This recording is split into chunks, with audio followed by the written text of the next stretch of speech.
1000 साल के बाद 1000 साल के बाद आपको यह अपॉर्चुनिटी मिली है कि इस देश में आप इसके गुलाम रहे, उसके गुलाम रहे और आजादी के बाद भी गुलाम रहे।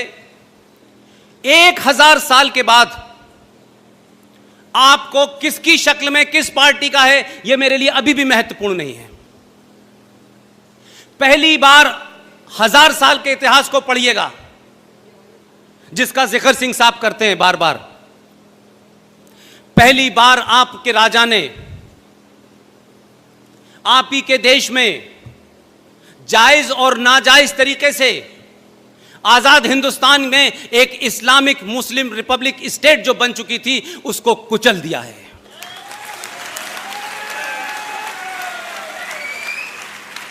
जो लोग कह रहे हैं कि कुछ होगा,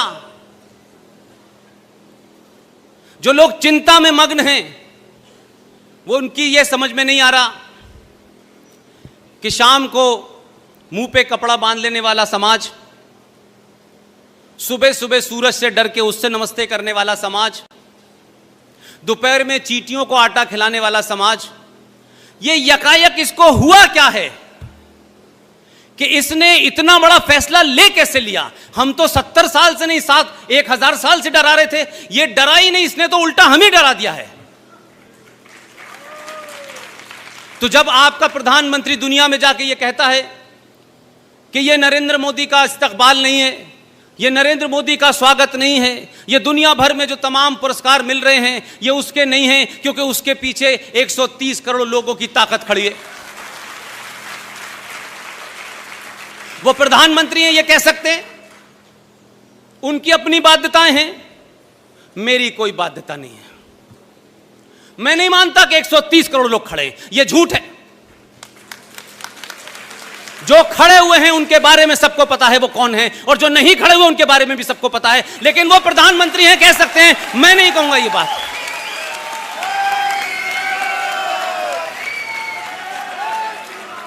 मैं इस 1000 साल के बाद आने वाली इस घटना को छोटा नहीं करना चाहता, इस पे सेकुलरिज्म का मुलम्मा नहीं चढ़ाना चाहता, सबके विश्वास का मुलम्मा नहीं चढ़ाना चाहता, क्योंकि मैं सरकार में नहीं हूं भाई।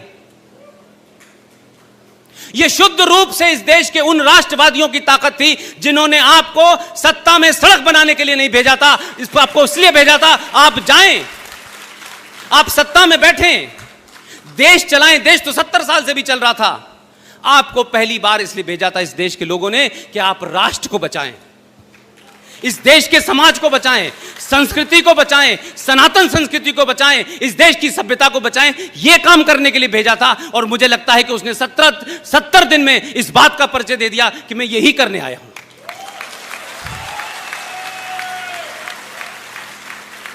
तो आप लोकसभा के अंदर की जो बहस होती है, लोगों ने मुझसे कहा कि यह क्या पुष्पेंद्र मसला है कि जो तुम बरेली में बोल रहे हो, जो अहमदाबाद में बोल रहे हो, वो कुछ सुनी सुनी सी भाषा लोकसभा में नजर आ रही है।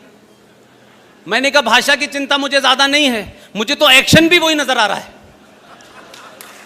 तो ये जो बदलाव है, ये बदलाव इसलिए नहीं है, ये बदलाव इसलिए है कि इस बार उन सबको पता है कि जो जो वादा किया है वो पहले हमारा पूरा होना चाहिए, बाद में किसी का होगा। लिहाजा जम्मू कश्मीर का मामला समाप्त हो चुका है। यह बात अलग है कि इस देश के नेताओं की और इस समाज की मेमोरी बड़ी शॉर्ट है, इसलिए लोग आपके सामने झूठ बोलते हैं और आप काउंटर नहीं कर पाते। जिन लोगों को आज यह कहा जा रहा है, पूरे देश में एक वर्ग तैयार हो गया है, वो बार बार ये कहता है कि देखिए उन विचारों के पास इंटरनेट नहीं है।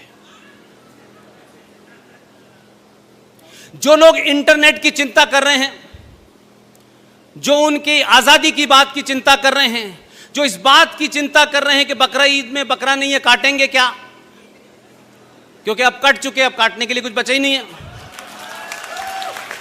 मैं उनसे एक बात, सीरियस बात पूछना चाहता हूं, क्या इस समाज के तमाम लिबरल लोगों ने क्या इस समाज के तमाम वो लोगों ने जो आज चिंता कर रहे हैं फ्रीडम ऑफ एक्सप्रेशन की, जो इस बात की चिंता कर रहे हैं कि जम्मू कश्मीर में कर्फ्यू लगा हुआ है, वहां के लोगों को आजादी नहीं है, यहां से लेके वहां तक जा रहे हैं, जहाजों पे डेलीगेशन जा रहे हैं। मैं 2 घटना इसी हिंदुस्तान की और अपने दौर की बताता हूं, आप सब लोग मुझसे सीनियर होंगे, आपको भी पता होगा।